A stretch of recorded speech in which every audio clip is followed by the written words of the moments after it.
Haleluya, puji Tuhan, salam sejahtera dalam kasih Tuhan Yesus Kristus.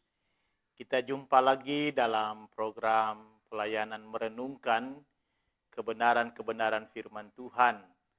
Pada konten video kali ini saya akan membagi perenungan-perenungan firman Tuhan yang terambil dari Injil Matius pasal yang ke-13. Di sana ada sebuah keadaan di mana Yesus ditolak oleh orang-orang yang berada di kampung halamannya sendiri, yaitu Nazaret. Saudara bisa menyimak pembacaan ayat berikut ini di ayat yang ke-53 mulai.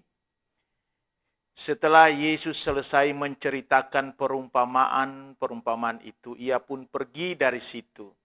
Setibanya di tempat asalnya, Yesus mengajar orang-orang di situ di rumah ibadat mereka. Maka takjublah mereka dan berkata, dari mana diperolehnya hikmat itu dan kuasa untuk mengadakan mujizat-mujizat itu? Bukankah ia ini anak tukang kayu? Bukankah ibunya bernama Maria dan saudara-saudaranya, Yakobus, Yusuf, Simon, dan Yudas? Dan bukankah saudara-saudaranya perempuan semuanya ada bersama kita?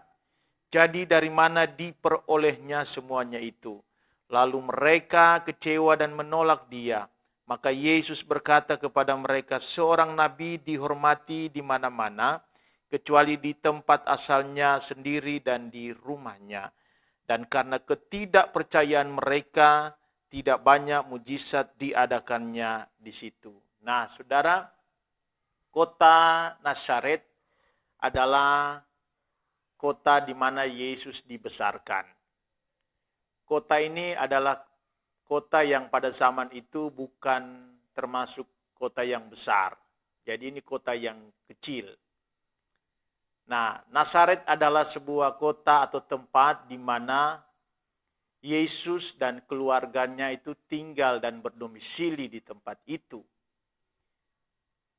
Bersama dengan saudara-saudaranya yang ada, Yesus tumbuh besar di kota Nazaret. Sehingga saya boleh katakan kota Nazaret adalah sebuah kota di mana menjadi kampung halaman dari Yesus sendiri. Sekalipun Yesus tidak dilahirkan di tempat itu. Nah, ada dalam sebuah peristiwa ya, di mana Yesus menemukan sebuah keadaan, Yesus ditolak oleh orang-orang yang ada di kampungnya sendiri atau di tempatnya sendiri. Setelah Yesus pulang dari mengadakan perjalanan pelayanan ya, berkeliling kota, berkeliling tempat, Yesus mengadakan perjalanan dan Yesus menyatakan kuasa kesembuhan di tempat-tempat yang lain. Pada satu saat Yesus kembali ke tempatnya sendiri, ke kotanya sendiri, dan dia mulai menyaksikan apa yang dia lakukan di tempat-tempat yang lain. Dan dia kemudian memberikan pengajaran-pengajaran kepada orang-orang sesama kotanya. Nah, sebenarnya apa yang Yesus lakukan ini adalah bagian dari Yesus mau memberkati orang-orang yang ada di kotanya sendiri. Yesus memiliki keinginan supaya orang-orang yang ada di Nazaret, yaitu tempat di mana dia tinggal dan bertumbuh besar, mengalami mujizat sama seperti orang-orang yang berada di luar kota lainnya, di mana mereka mengalami kuasa mujizat daripada Tuhan. Yesus berkeinginan dan rindu memberkati orang-orang Nazaret. Tetapi kita lihat dari tulisan ini, apa yang menjadi respon dari orang-orang Nazaret pada waktu itu. Saudara bisa menyimak, itu ada di ayat yang ke-54. Di sana ada pertanyaan-pertanyaan dari orang-orang Nazaret, di mana pertanyaan-pertanyaan ini adalah pertanyaan-pertanyaan yang lahir dari ketidakpercayaan mereka kepada Yesus. Kalau saudara bisa menyimak pertanyaan mereka ya, mereka bertanya begini, dari manakah diperolehnya hikmat itu dan kuasa untuk mengadakan mujizat-mujizat itu? Bukankah ia ini anak tukang kayu? Bukankah ibunya bernama Maria dan saudara-saudaranya, Yakobus, Yusuf, Simon, dan Yudas? Dan bukankah saudara-saudaranya perempuan semuanya ada bersama kita? Jadi dari mana diperolehnya semuanya ini? Nah, ini sebuah pertanyaan di mana mereka tidak mempercayai bahwa Yesus memiliki kuasa yang besar. Mereka tidak mempercayai hikmat yang dimiliki oleh Yesus. Karena mereka melihat mana bisa Yesus memiliki kuasa yang luar biasa itu. Mana mungkin Yesus memiliki hikmat yang hebat itu. Sedangkan dia ini adalah orang-orang yang biasa. Dia ini adalah orang dari keluarga yang biasa. Orang tuanya ya hanya seorang pekerja yang biasa, tukang kayu. Dan mereka mengenal saudara-saudaranya. Tidak ada yang istimewa dari keluarga ini. Tidak ada hal yang luar biasa dari keluarga ini. Sehingga saat mereka mendengar kesaksian Yesus, saat mereka melihat Yesus mengadakan mujizat dan kuasa yang luar biasa, mereka mulai bertanya-tanya, dan pertanyaan ini muncul dari hati yang penuh dengan kemustahilan-kemustahilan. Mana bisa, mana mungkin, kok bisa Yesus mengadakan atau memiliki kuasa yang luar biasa itu? Nah, karena melihat respon yang ditunjukkan atau sikap yang ditunjukkan oleh orang-orang Nazaret yang adalah orang-orang sekampungnya sendiri, sekotanya sendiri, maka Yesus berkata begini, saudara. Seorang nabi dihormati di mana-mana, kecuali di tempat asalnya sendiri dan di rumahnya. Nah, ini sebuah pengalaman yang Yesus rasakan. Di mana kalau di tempat yang lain dia dihormati, dijunjung tinggi, dia dihargai, dia dipercayai. Tetapi dia melihat bahwa orang-orang sekampungnya sendiri tidak menghormati dia, tidak mempercayai dia. Sehingga ungkapan ini muncul. Yesus katakan seorang nabi dihormati di mana-mana, kecuali di tempat asalnya sendiri. Nah, oleh karena orang-orang Nazaret tidak mempercayai dia, oleh karena orang-orang Nazaret mengajukan pertanyaan-pertanyaan yang sepertinya mustahil dia memiliki kuasa dan hikmat seperti itu. Maka di sana ditulis bahwa karena ketidakpercayaan mereka, tidak banyak mujizat diadakannya di situ. Jadi ketidakpercayaan yang dinyatakan lewat pertanyaan-pertanyaan tadi menyebabkan orang-orang Nazaret tidak melihat dan tidak mengalami mujizat yang luar biasa daripada Yesus. Nah, tentu ini berdampak tidak baik. Tentu ketidakpercayaan ini berdampak di mana mereka tidak mengalami mujizat. Mereka tidak melihat mujizat.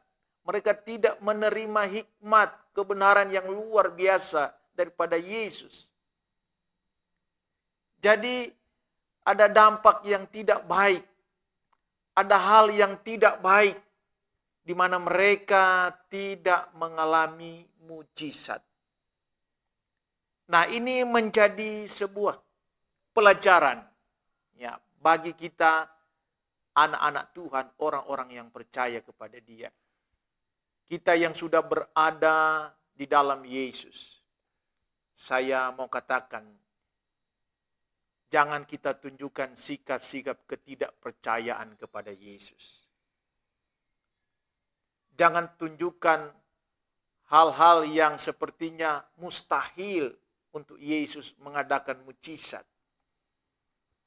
Karena sikap-sikap ketidakpercayaan itu adalah sebuah sikap di mana kita tidak menghormati Yesus.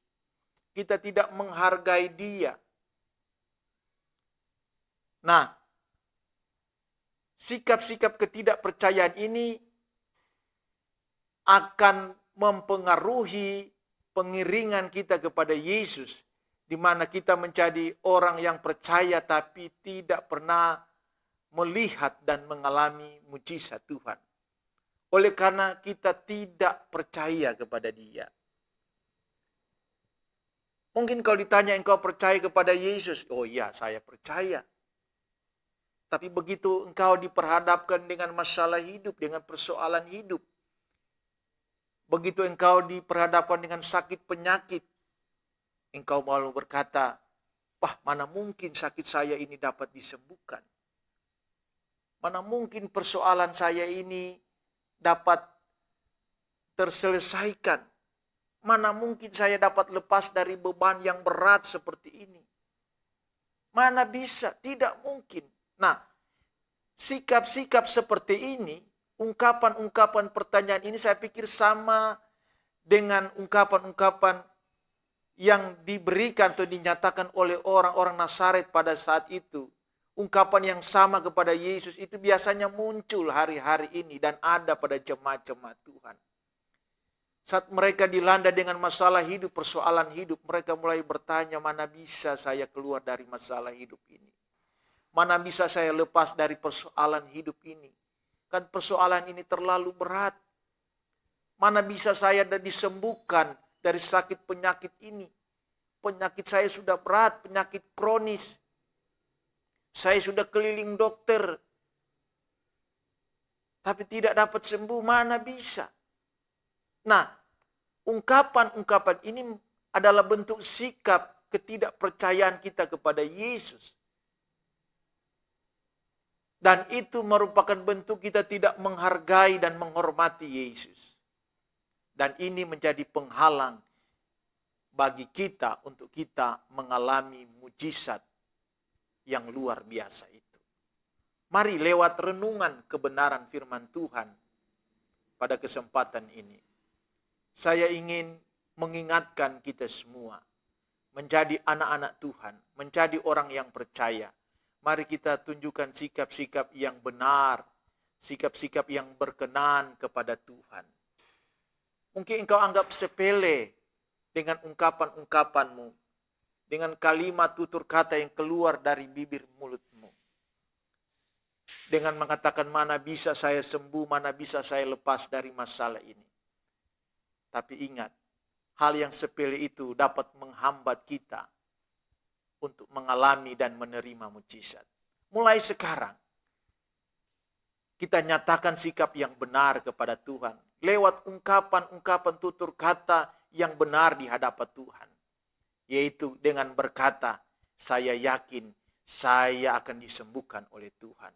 Saya yakin saya akan dilepaskan dari masalah hidup ini. Saya yakin Yesus mampu menolong saya. Karena bagi Tuhan tidak ada yang mustahil. Nyatakanlah ungkapan-ungkapan seperti ini. Karena ini adalah ungkapan-ungkapan yang menghormati Yesus. Ungkapan-ungkapan yang menghargai Yesus. Saya yakin tidak ada yang mustahil. Engkau akan mengalami dan menerima kuasa Yesus yang luar biasa itu. Engkau akan mendapatkan kuasa Yesus yang luar biasa itu. Kalau engkau menyatakan sikap yang benar di hadapan Tuhan dengan membuang ketidakpercayaanmu dari dalam hatimu. Dan engkau ganti dengan engkau mempercayai Dia secara penuh. Menerima Dia apa adanya. Mengakui kuasa-kuasa yang dimiliki oleh Yesus. Dan mengimani apa yang Dia lakukan itu pasti terjadi. Dengan cara seperti itu, saudara akan mengalami, saudara akan menerima kuasa dan mujizat ini. Tidak seperti orang Nazaret. akhirnya mereka tidak merasakan kuasa dan mujizat itu. Karena catatan ini menulis bahwa tidak banyak mujizat dilakukan di tempat itu. Nah, saya yakin, saya percaya, lewat renungan kebenaran firman Tuhan ini, kita menjadi orang-orang yang mengalami kuasa, yang menerima mujizat daripada Tuhan, oleh karena kita menyikapinya dengan kepercayaan penuh kepada Yesus. Bahkan engkau yang belum mengenal Yesus pun, saya katakan, jika engkau mau mengalami dan menerima kuasa yang luar biasa itu daripada Yesus, mari sikapi dengan kepercayaan penuh. Buang segala logika-logika manusia. Buang segala ketidakpercayaan. Buang segala pertanyaan-pertanyaan yang lahir dari kemustahilan. Buang semuanya itu. Maka engkau akan mengalami kuasa yang luar biasa. Kuasa yang dahsyat daripada Tuhan. Tidak mengenal apapun keadaanmu. Tidak ada persoalan yang terlalu berat bagi Yesus. Tidak ada sakit penyakit yang terlalu sulit untuk disembuhkan bagi Yesus.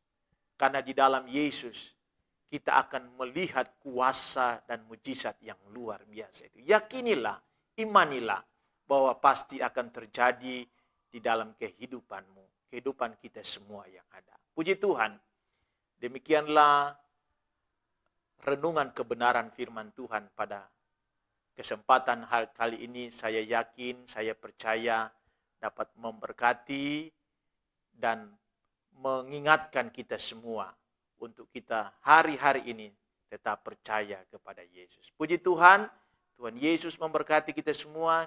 Kita jumpa lagi dalam konten video selanjutnya. Haleluya, amin.